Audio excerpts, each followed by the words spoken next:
Hey friends, Jill here. Hey guys, Nathan here. Welcome back. We wanted to sit down today and give you guys an update video. We still don't have all the answers that we're looking for, but we have more answers now than we did last week. So we thought, you know what, let's sit down, let's catch you guys up to speed and just kind of give you an update. Yeah. I want you guys to know that I'm just fine. Everything's going good. Mama's been milking it for the last 10 days, but you know, I'm good. I'm hanging in there. He thinks he's funny, y'all. That's the problem. So before we really jump into the update, something I wanted to talk to you guys about, because it was a conversation Nathan and I were having sitting honestly here in the living room last night.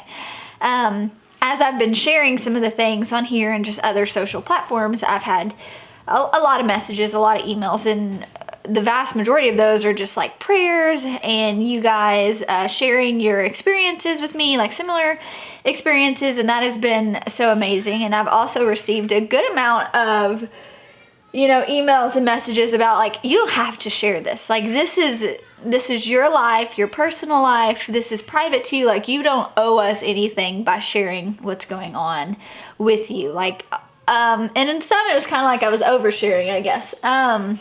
And I just wanted to talk about that because Nathan and I had a really good conversation about it last night.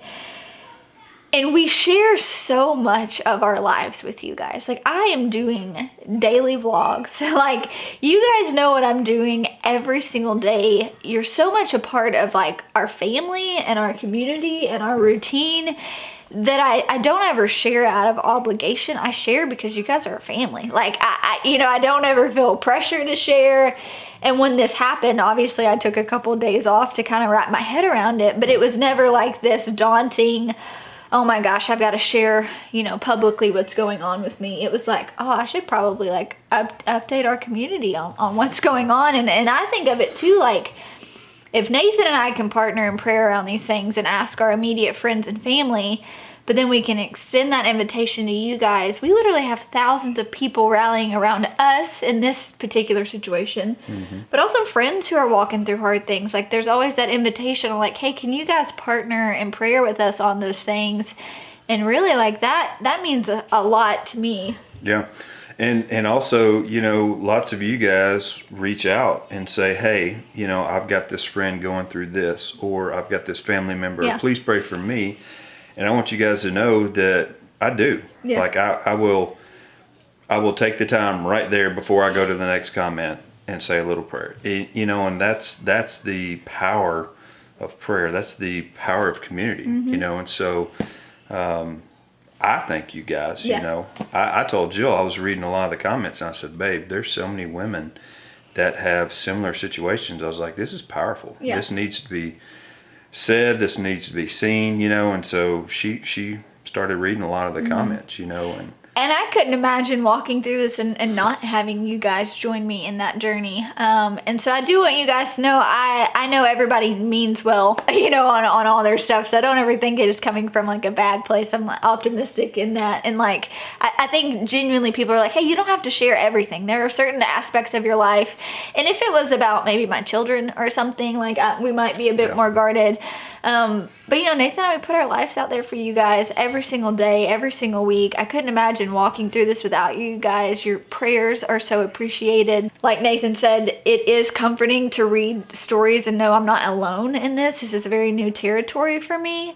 And so just know that we genuinely love getting to live our lives with you guys, and that looks like not only showing the good things, but how we are navigating walking through those hard seasons. So we just appreciate you guys so much on the front end of this.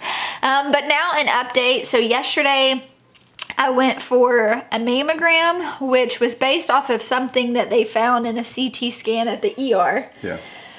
And the mammogram, I ended up having to do an ultrasound, and there was just like deep tissue by my ribs. But thankfully it was nothing of concern. The doctor said, not a big deal, come back when you're 40.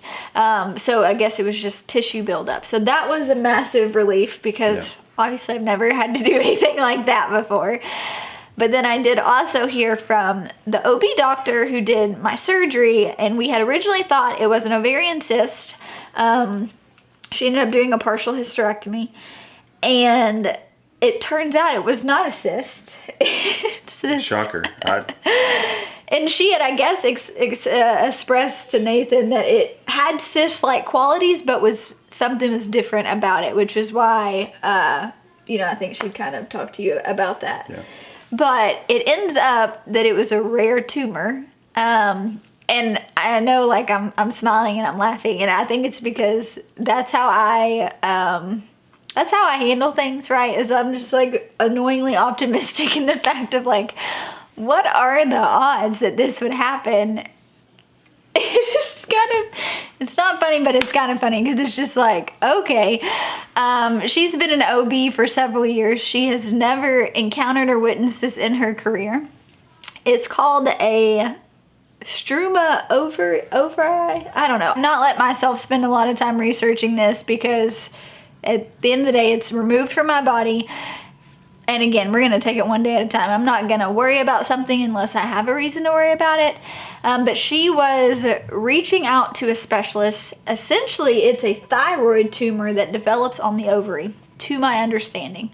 And so it was benign, to her knowledge. But since she's never encountered this in her career, she doesn't really know what the follow-up looks like. Like, is there... could this tumor come back?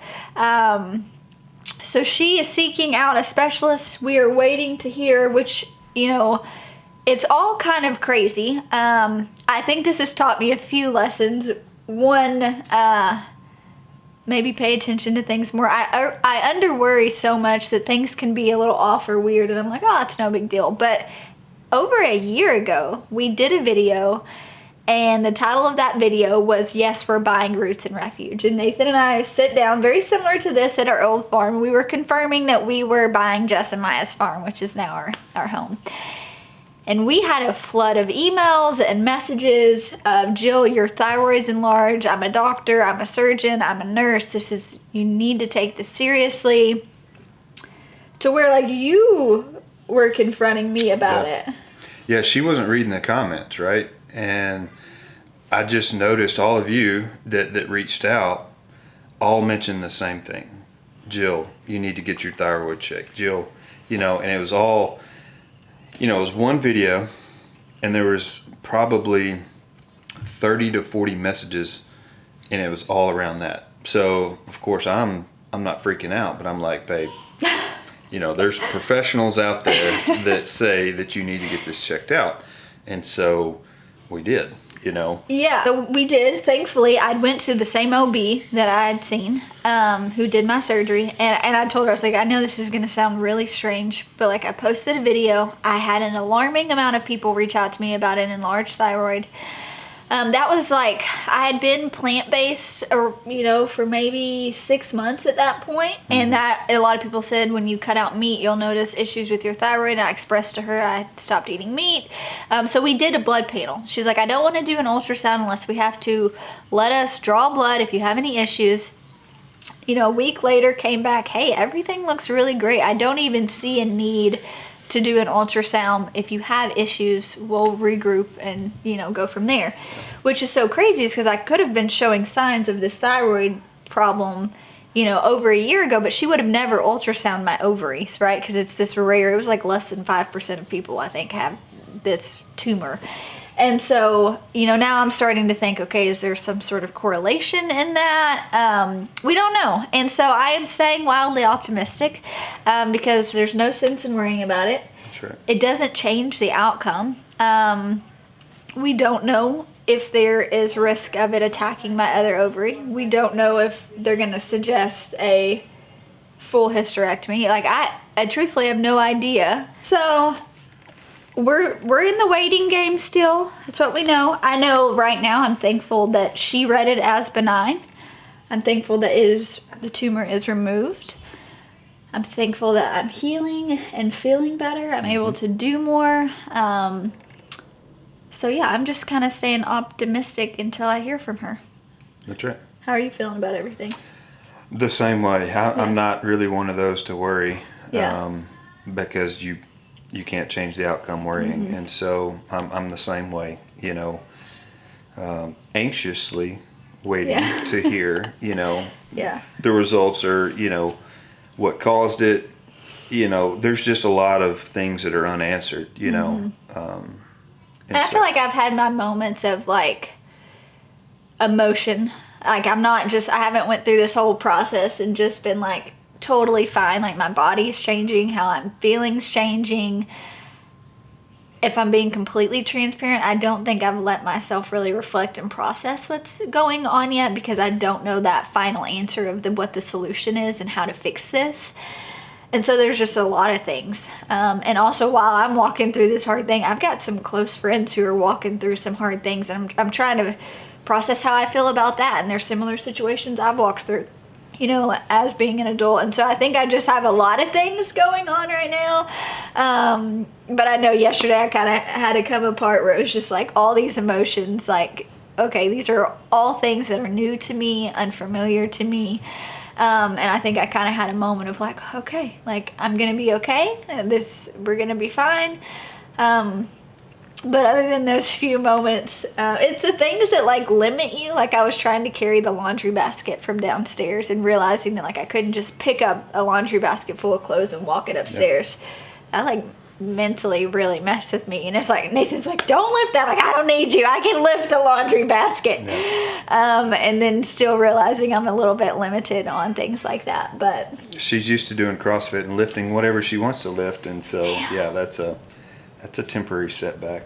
Yeah. I think I'm a routines person, so my whole routine's been off as far as when I'm waking up, when I'm going to bed, having to fill my day with doctor's appointments, and just things I'm not accustomed to, being limited by just normal daily task. But I'm healing well. I am in good spirits.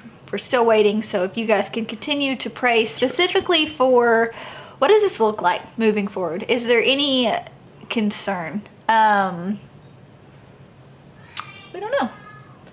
So we'll let you guys know when we know. We'll let you know when we know. And yeah, just to like, this is a privilege.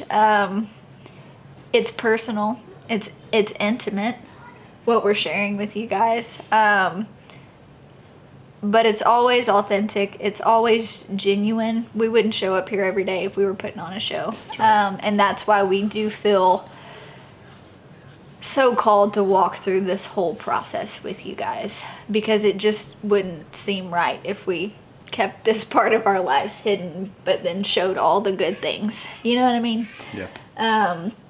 So yes, thank you guys. There's an update. Again, if you are needing specific prayers, leave them in the comments. Nathan and I will hop on there. We'd love to just cover you guys. I think for me, that's how I kind of don't worry about me. It's just emphasizing on like partnering with other people and what they're going through. And it's good to kind of do that. Absolutely. It makes what you're walking through seem not that big of a deal. So we'd love for you guys to comment and we can cover you in prayer in that. Sure. You have anything else to add? You covered all the bases. We did it. I got to get to work. Nailed it. All right, guys. Thanks so much for hanging out with us. And we'll talk to you guys soon. All right. Bye, guys.